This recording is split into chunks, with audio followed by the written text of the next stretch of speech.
സംസ്ഥാനത്ത് നിയമസഭാ തെരഞ്ഞെടുപ്പ് ഏപ്രിൽ 20 അല്ലെങ്കിൽ ഏപ്രിൽ 3-ാം വാരം ഉണ്ടാകും എന്നാണ് നമുക്ക് ലഭ്യമായിരിക്കുന്ന വിവരം. മാർച്ച് 15-ന് തെരഞ്ഞെടുപ്പ് പ്രഖ്യാപനം ഉണ്ടാകുമെന്നാണ് ഇപ്പോൾ മനസ്സിലാക്കാൻ കഴിയുന്നത്. കേരളത്തെ സംബന്ധിച്ചിടത്തോളം മീനച്ചൂടിനെ വെല്ലുന്ന തെരഞ്ഞെടുപ്പ് ചൂടിലേക്കാണ് സംസ്ഥാനം പോകുന്നത്. 10 വർഷമായി കേരളം ഭരിച്ചുകൊണ്ടിരിക്കുന്ന ഇടതുപക്ഷ സർക്കാരിനെ അധികാരത്തിൽ നിന്ന് പുറത്താക്കുക എന്ന ലക്ഷ്യത്തോടു കൂടി ഐക്യജനാധിപത്യ മുന്നണിയും കോൺഗ്രസും ആയുധങ്ങളെല്ലാം രാഗി മിനുക്കി തെരഞ്ഞെടുപ്പ് പോരാട്ട വീതിയിൽ തന്നെയുണ്ട്. എന്നാൽ 10 വർഷമായി കേരളം ഭരിക്കുന്ന ഇടതുമുന്നണി മൂന്നാമതും ഒരു തുടർഭരണം എന്ന സ്വപ്നവുമായാണ് തെരഞ്ഞെടുപ്പ് രംഗത്തേക്ക് ഇറങ്ങുന്നത്. മികച്ച സ്ഥാനാർത്ഥികളെ എല്ലാ മണ്ഡലങ്ങളിലും രംഗത്തിറക്കി മണ്ഡലങ്ങൾ പിടിച്ചെടുത്ത ഭരണത്തിലെത്താനാണ് കോൺഗ്രസും ഐക്യജനാധിപത്യ മുന്നണിയും ശ്രമിക്കുന്നെങ്കിൽ മന്ത്രിമാർ ഉൾപ്പെടെയുള്ളവർ വീണ്ടും മത്സര രംഗത്തേക്ക് വന്ന് ഇത്തവണയും തങ്ങളുടെ ആധിപത്യം അരക്കിട്ടുറപ്പിക്കാനാണ് ഇടതുപക്ഷ ജനാധിപത്യ മുന്നണിയുടെ ശ്രമം. എങ്കിൽ ഈ തെരഞ്ഞെടുപ്പിൽ കറുത്ത കുതിരകളായി മാറുമെന്നും കേരളത്തിൽ അവഗണിക്കാൻ പറ്റാത്ത ശക്തിയാകാനുള്ള പ്രവർത്തനമാണ് തങ്ങളുടെ ലക്ഷ്യമെന്നുമാണ് BJP ക്യാമ്പ് പറയുന്നത്. വിശദമായി പരിശോധിക്കാം. കേരളത്തിലെ വോട്ടർമാരുടെ മനസ്സ് ആർക്കൊപ്പം, എന്താണ് ഇത്തവണ തെരഞ്ഞെടുപ്പ് രംഗത്തെ പ്രചരണ വിഷയങ്ങൾ, ആർക്കനുകൂലമായി കേരളം ചിന്തിക്കും. അതായത് തെരഞ്ഞെടുപ്പിന് ഇനി വിരലിലെണ്ണാവുന്ന ദിവസങ്ങൾ, ഏറി വന്നാൽ 50 ദിവസം മാത്രമാണ് ബാക്കിയുള്ളത്. 50-60 ദിവസത്തിനുള്ളിൽ കേരളം പോളിംഗ് ബൂത്തിലേക്ക് പോവുകയാണ്. 10 വർഷമായി കേരളം ഇടതുപക്ഷ ജനാധിപത്യ മുന്നണിയാണ് ഭരിക്കുന്നത്. മൂന്നാം ഒരു അവസരത്തിന് വേണ്ടിയാണ് ഇടതുമുന്നണി ഇത്തവണ വോട്ട് ചോദിക്കുന്നതെങ്കിൽ 10 വർഷമായി പ്രതിപക്ഷത്തുള്ള UDF-നും കോൺഗ്രസിനും ഇത്തവണ അധികാരത്തിലേക്ക് തിരിച്ചു വന്നേ മതിയാകൂ എന്ന ഒരവസ്ഥയാണുള്ളത്. ഇത്തവണയും ഭരണം ലഭിച്ചില്ലെങ്കിൽ കേരളത്തിൽ ഐക്യജനാധിപത്യ മുന്നണി എന്ന സംവിധാനം തന്നെ ശിഥിലമാകുമെന്ന കൃത്യമായ ബോധ്യം അതിന്റെ നേതാക്കന്മാർക്കുണ്ട്. അതുകൊണ്ട് മുഴുവൻ ആയുധങ്ങളും കയ്യിലെടുത്ത തെരഞ്ഞെടുപ്പ് രംഗത്ത് പോരാടാൻ തന്നെയാണ് UDF-ന്റെ തീരുമാനം. മറുഭാഗത്ത് BJP ഈ തെരഞ്ഞെടുപ്പിനകത്ത് കറുത്ത കുതിരയാകാനുള്ള പോരാട്ടത്തിലാണ്. BJP ലക്ഷ്യം വെക്കുന്നത് കേരളത്തിന്റെ ഭരണമല്ല, അവർ പുറത്ത് കേരളത്തിന്റെ ഭരണമാണ് എന്നൊക്കെ പറയുമ്പോഴും തെരഞ്ഞെടുത്ത സീറ്റുകൾ അവർ ആദ്യഘട്ടത്തിൽ 35 സീറ്റിൽ സ്ഥാനാർത്ഥികളെ പ്രഖ്യാപിക്കും. 35 സീറ്റ് മാത്രമാണ് BJP ഫോക്കസ് ചെയ്യുന്നത്. ബാക്കി 95 സീറ്റിൽ എന്ത് സംഭവിച്ചാലും തങ്ങൾക്ക് പ്രശ്നമില്ല. അവിടെ BJPക്ക് സ്ഥാനാർത്ഥികൾ ഉണ്ടാവും, അല്ലെങ്കിൽ NDAക്ക് സ്ഥാനാർത്ഥികൾ ഉണ്ടാകുമെങ്കിലും വിജയപ്രതീക്ഷയല്ല. അവിടെ അവർക്ക് എന്ത് സംഭവിച്ചാലും ഞങ്ങൾക്ക് പ്രശ്നമല്ല എന്ന രൂപത്തിലാണ് BJP ഈ തെരഞ്ഞെടുപ്പിൽ മുന്നോട്ട് പോകുന്നത്. അവിടെയാണ് BJP മറ്റേ CPM-യുമായുള്ള ഒരു അന്തർധാര ഉണ്ടാകുമെന്നൊരു സംശയം അല്ലെങ്കിൽ ഒരു ഭയം കോൺഗ്രസ് നേതൃത്വത്തിനുള്ളത്. ഈ 35 സീറ്റിൽ അവർ പറയുന്നത് 8 സീറ്റ് ഞങ്ങൾ ഉറപ്പായും ജയിക്കും. ആ 8 സീറ്റിൽ ഞങ്ങൾക്ക് ജയിക്കണം. 2031-ൽ ഞങ്ങൾ പ്രതിപക്ഷത്തെത്തും. 2036-ൽ ഞങ്ങൾ കേരളം ഭരിക്കും. കൃത്യമായ പ്ലാനോട് കൂടിയാണ് BJP മുന്നോട്ട് പോകുന്നത്. മറുഭാഗത്ത് കോൺഗ്രസിന് ഇത്തവണ അധികാരത്തിൽ എത്തിയേ മതിയാകൂ. കാരണം 10 വർഷമായി അധികാരത്തിന് പുറത്താണ് കോൺഗ്രസ്. ഇത്തവണ കൂടി അധികാരത്തിൽ എത്താൻ കഴിഞ്ഞില്ലെങ്കിൽ കേരളത്തിലെ UDF എന്ന സംവിധാനം ശിഥിലമാകുമെന്ന കൃത്യമായ ബോധം കോൺഗ്രസ് നേതൃത്വത്തിനുണ്ട്. ഇടതുപക്ഷ മുന്നണിയെ സംബന്ധിച്ചിടത്തോളം, CPM-നെ സംബന്ധിച്ചിടത്തോളം രാജ്യത്ത് CPM ഭരിക്കുന്ന ഏക സംസ്ഥാനമാണ് കേരളം. ആ സംസ്ഥാനത്ത് അധികാരം നഷ്ടപ്പെടുക, ഇനിയൊരു സംസ്ഥാനത്ത് അധികാരമില്ലാതെ മുന്നോട്ട് പോകാൻ കഴിയില്ല എന്ന ഉറച്ച ബോധ്യം CPM-നുണ്ട്. അതുകൊണ്ട് തന്നെ കേരളത്തിൽ അധികാരം നിലനിർത്താൻ ഏത് വിധേനയും CPM ശ്രമിക്കും, ഇടതുമുന്നണി ശ്രമിക്കും. ഈ ഒരു പശ്ചാത്തലത്തിലാണ് കേരളത്തിൽ തെരഞ്ഞെടുപ്പ് നടക്കാൻ പോകുന്നത്. മീനച്ചൂടിനെ വെല്ലുന്ന തെരഞ്ഞെടുപ്പ് ചൂടാണ്. ദേശീയ നേതാക്കന്മാർ, പ്രധാനമന്ത്രി നരേന്ദ്രമോദി, കേന്ദ്ര ആഭ്യന്തരമന്ത്രി അമിത്ഷാ, BJP-യുടെ ദേശീയ അധ്യക്ഷൻ നിതിൻ നബീൻ തുടങ്ങിയ ദേശീയ നേതാക്കന്മാർ കേരളത്തിലെത്തും. നിലവിൽ തന്നെ കേരളത്തിന്റെ ചുമതല ശോഭാ കരന്തലജയെ, കർണാടകയിൽ നിന്നുള്ള കേന്ദ്രമന്ത്രി അവർ ശോഭാ കരന്തലജയും പ്രകാശ് ജാവദേക്കർ ഉൾപ്പെടെയുള്ള നേതാക്കന്മാർക്കാണ് BJP നൽകിയത്. 11-ാം തീയതി, ഈ മാസം 11-ാം തീയതി പ്രധാനമന്ത്രി നരേന്ദ്രമോദി കൊച്ചിയിലെത്തുന്നുണ്ട്. ഇത്തരത്തിൽ ദേശീയ നേതാക്കന്മാരെ ഇറക്കിയാണ് BJP അവരുടെ തെരഞ്ഞെടുപ്പ് പ്രചരണ പ്രവർത്തനങ്ങൾ ഏകോപിപ്പിക്കുന്നത്. മറുഭാഗത്ത് ഈ മാസം 6-ാം തീയതി രാഹുൽ ഗാന്ധി കേരളത്തിൽ തെരഞ്ഞെടുപ്പ് പ്രചരണ പ്രവർത്തനങ്ങളുമായി എത്തുകയാണ്. രാഹുലിന് പുറമെ പ്രിയങ്ക ഗാന്ധി, സച്ചിൻ പൈലറ്റ്, KJ ജോർജ്, കനയ്യകുമാർ, മധുസൂദനൻ മിസ്ത്രി, ദീപാദാസ് മുൻഷിയെ പോലെയുള്ള നേതാക്കന്മാർ കേരളത്തിൽ ക്യാമ്പ് ചെയ്ത് തെരഞ്ഞെടുപ്പ് പ്രചരണ പ്രവർത്തനങ്ങൾ ഏകോപിപ്പിക്കുന്നു. അതോടൊപ്പം തന്നെ തെരഞ്ഞെടുപ്പ് പ്രഖ്യാപിച്ചാൽ കോൺഗ്രസിന്റെ ദേശീയ നേതാക്കന്മാർ അടക്കമുള്ളവർ പ്രചരണത്തിനായി എത്തുകയാണ്.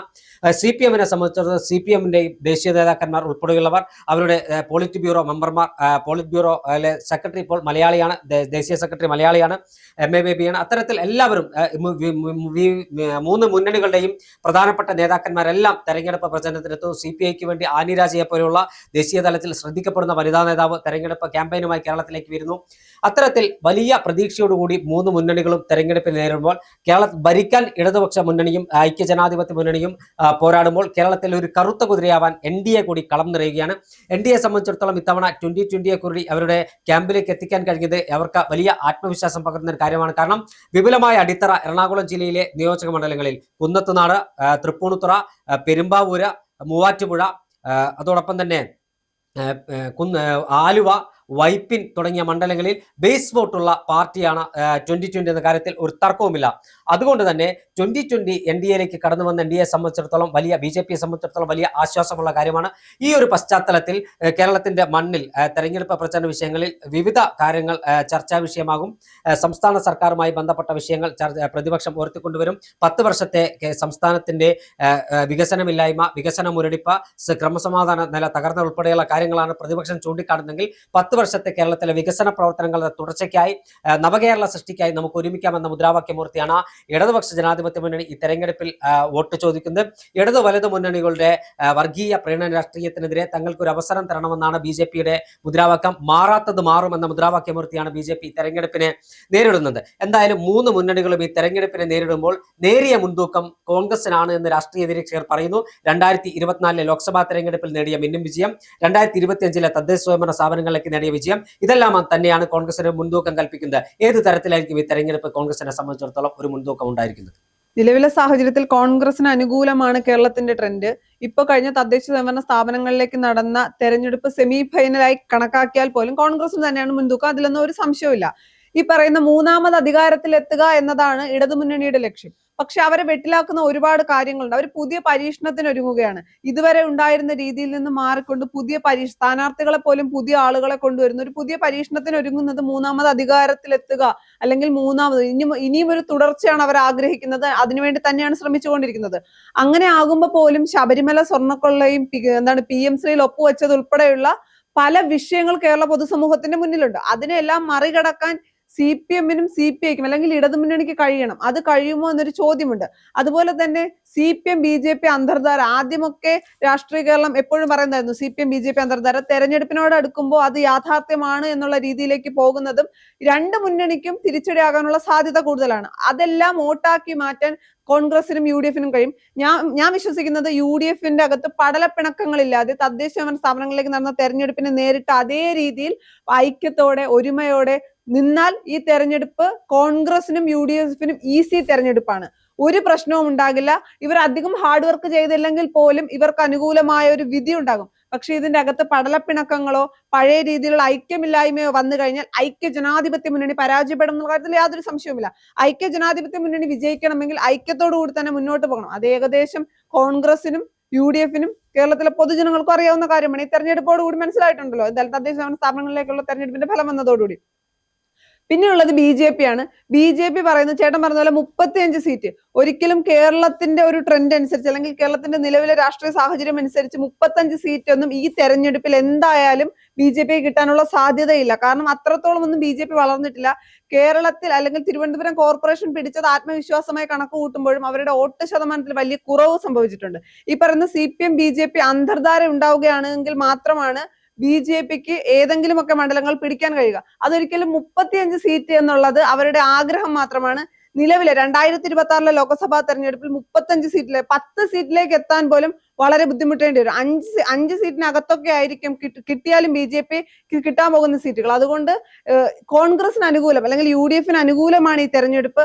അത് എങ്ങനെ UDF അനുകൂലമാക്കുന്നു അല്ലെങ്കിൽ അത് എങ്ങനെ UDF ഉപയോഗിക്കുന്നു എന്നനുസരിച്ചിരിക്കും ഈ തെരഞ്ഞെടുപ്പിന്റെ ഫലം. തീർച്ചയായും കേരളത്തിൽ കറുത്ത കുതിരകളാകാൻ ശ്രമിക്കുന്ന BJPയെ സംബന്ധിച്ചിടത്തോളം അവർ കേന്ദ്ര ഭരണത്തിന്റെ എല്ലാ സ്വാധീനവും ഉപയോഗപ്പെടുത്തും. ദേശീയ നേതാക്കന്മാർ ഉൾപ്പെടെ കളന്നിറയും.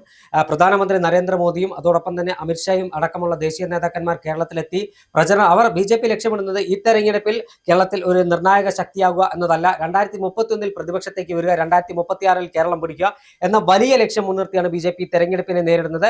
അവരെ സംബന്ധിച്ചിടത്തോളം അവർ ഒരു പ്രതീക്ഷ അർപ്പിക്കുന്ന സീറ്റുകൾ മഞ്ചേശ്വരം, കാസർഗോഡ്, പാലക്കാട്, മലമ്പുഴ, നെന്മാറ, അതിനുശേഷം കായംകുളം, മാവേലിക്കര, അമ്പലപ്പുഴ, ആലപ്പുഴ, പിന്നീട് വരുന്നത് തിരുവനന്തപുരത്തേക്ക് വരുമ്പോൾ കഴക്കൂട്ടം, വട്ടിയൂർക്കാവ്, നേമം, തിരുവനന്തപുരം സെൻട്രൽ. ഈ മണ്ഡലങ്ങളാണ് BJP ഒരു കൃത്യമായ ആസൂത്രണത്തോടുകൂടി അല്ലെങ്കിൽ അവർക്കൊരു തെരഞ്ഞെടുപ്പിൽ വിജയിക്കാൻ സാധ്യതയുണ്ടെന്ന് അവർ പറയുന്ന ഒരു മണ്ഡലം. ആ മണ്ഡലങ്ങളിൽ പരമാവധി ജയിച്ചു കയറുക എന്നത് മാത്രമാണ് BJPയുടെ ലക്ഷ്യം. അതോടൊപ്പം തന്നെ കോൺഗ്രസിനെ സംബന്ധിച്ചിടത്തോളം 100-ലധികം സീറ്റുമായി അധികാരത്തിൽ വരണമെന്നാണ് കോൺഗ്രസിന്റെ ആഗ്രഹം. അതിനുവേണ്ടിയുള്ള പ്രചരണ പ്രവർത്തനങ്ങൾ ഊർജ്ജസ്വലമാക്കി കോൺഗ്രസ് മുന്നോട്ട് പോകുന്നു. ഇടതുമുന്നണി ഭരിക്കണം, 71 സീറ്റ് ഏറ്റവും ചുരുങ്ങിയത് നേടണം, 49 സീറ്റിൽ ഞങ്ങൾക്ക് എന്ത് വിധേനയും ജയിക്കാൻ കഴിയും എന്നാണ് ഇടതുമുന്നണിയുടെ ആത്മവിശ്വാസം. ആ ആത്മവിശ്വാസം എത്രത്തോളം അവരെ തുണയ്ക്കും? കോൺഗ്രസ് കരുതുന്ന പോലെ 100-ലധികം സീറ്റുമായി അധികാരത്തിൽ വരാൻ കഴിയുമോ? BJPക്ക് കറുത്ത കുതിരകളാകുമോ എന്നതെല്ലാം തന്നെ നമുക്ക് തെരഞ്ഞെടുപ്പിന്റെ ഫലപ്രഖ്യാപനത്തിന് ശേഷമേ മനസ്സിലാക്കാൻ കഴിയൂ. പക്ഷേ നിലവിലെ സാഹചര്യത്തിൽ നേരിയ എഡ്ജ് കോൺഗ്രസിന് തന്നെയാണ്.